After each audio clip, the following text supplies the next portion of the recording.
Hi, welcome to Therapy Explained.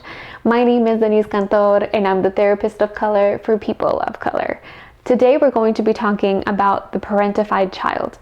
Now to start, what is a parentified child? It's basically what it sounds like. It's a child who has been forced to take on the role of the parent for whatever reason. Most of the time, this is experienced by the eldest child and oftentimes also in BIPOC communities.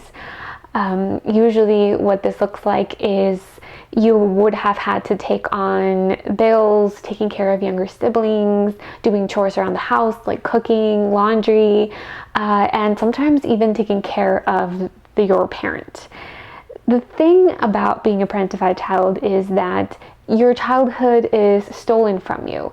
You aren't really given the opportunity to play, to make mistakes, to discover, to live life without stress and responsibility.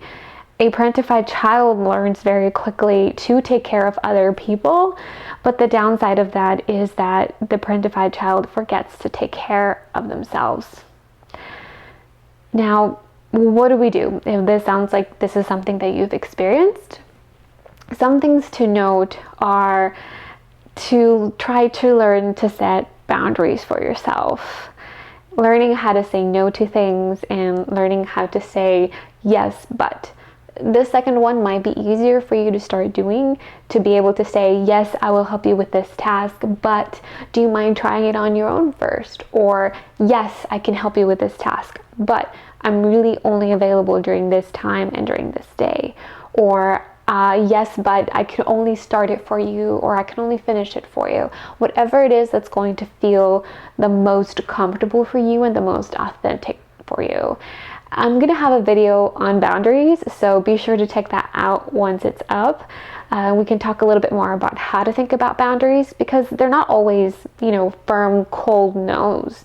Especially when you're not used to setting boundaries, learning how to say yes, but can be an easier way to start. Next is to look at the roles that you're playing, right? In order to start setting these boundaries, you need to figure out, who are you really to these people? You might be playing parent to a lot of people, like friends or your partners, or maybe still to your parents and your siblings. And I want you to take a step back and really think, okay, who am I really to this person, even though I'm playing the parent? Then write down what that means. If I'm actually a sister, if I'm actually a brother, if I'm actually a child to this parent, then I need to play that role. And what does that actually mean? What does a child do? What does a sibling do? What does a friend do? What does a partner do? What does that look like? And how is that different from playing the parental role? And with that also comes learning how to meet your own needs. When you start saying yes, but, as well as no, and reaffirming what your rules are, then you can actually start putting a lot of that time and energy into yourself. You won't feel as stressed out, as exhausted, as burnt out when you start taking care of yourself and taking less care of other people who are capable of taking care of themselves. A lot of these things you learned as a child, but thankfully you are now an adult and you can start making a lot of these changes now for yourself. Now, when you start making these changes, you're probably gonna feel guilty. Even if you're saying yes, but you're still gonna feel like it's wrong, like you're being mean, like you're abandoning the people that you love. But I encourage you to try to remind yourself that that's not what's happening. When you allow other people to make mistakes and to learn on their own, you're encouraging them to build independence. They can be proud of the fact that they can take care of themselves without needing to come to you for everything or immediately. So this is also a gift for the people around you. But you're also taking care of yourself, and that really is your main responsibility, to yourself. As you start feeling guilty, yes, challenge these thoughts, but I'm also going to encourage you to make use of some coping skills. In addition to the thought challenging, I want you to practice some grounding tools, whatever that may look like for you. That could be meditation, yoga, deep breathing exercises, going for a run, dancing, reaching out to somebody else in your support system that might be understanding of your situation, a safe person. Whatever it is that is going to help you, do that. I'm also going to have a video on coping skills, so be sure to check that out as well. But I do encourage you to just explore activities that make you feel better, that make life feel lighter. This is an adventure for you to figure that out, right? So to review, learning how to say no and yes, but these are good ways to start setting boundaries. Number one. Number two, reaffirming what your role is. Ask yourself, who are you really to these people? And stop playing parent. And lastly, learn to use coping skills. Things like thought challenging those thoughts of guilt, or telling yourself that you're being mean for setting these boundaries, but also self-regulating coping skills like exercise, art, using your support system. Before I let you go, I also want to make a note on the experience of being a child of immigrants and the experience of being a BIPOC.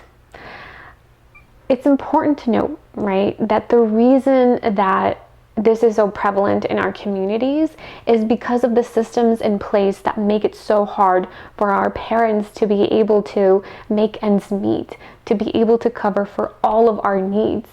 Particularly for people who are children of immigrants, our parents went through a lot of trauma, both in their country of origin, but then also when they emigrated here and learning to survive here. Our parents were, and probably still are, in survival mode.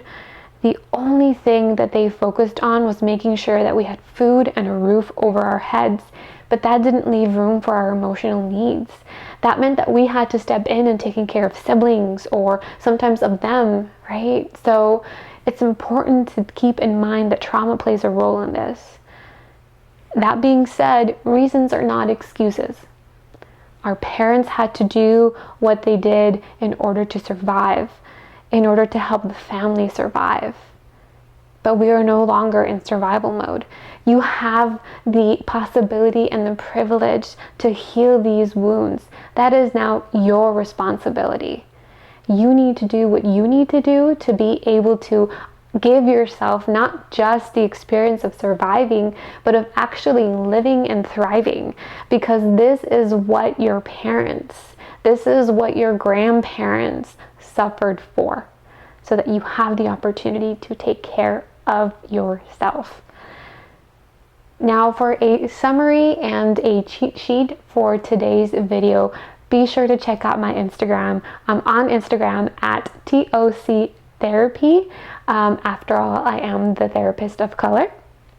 So you can check out your cheat sheet there. It's a summary of what we talked about today and some tips to help you manage and heal the wound of being a parentified child.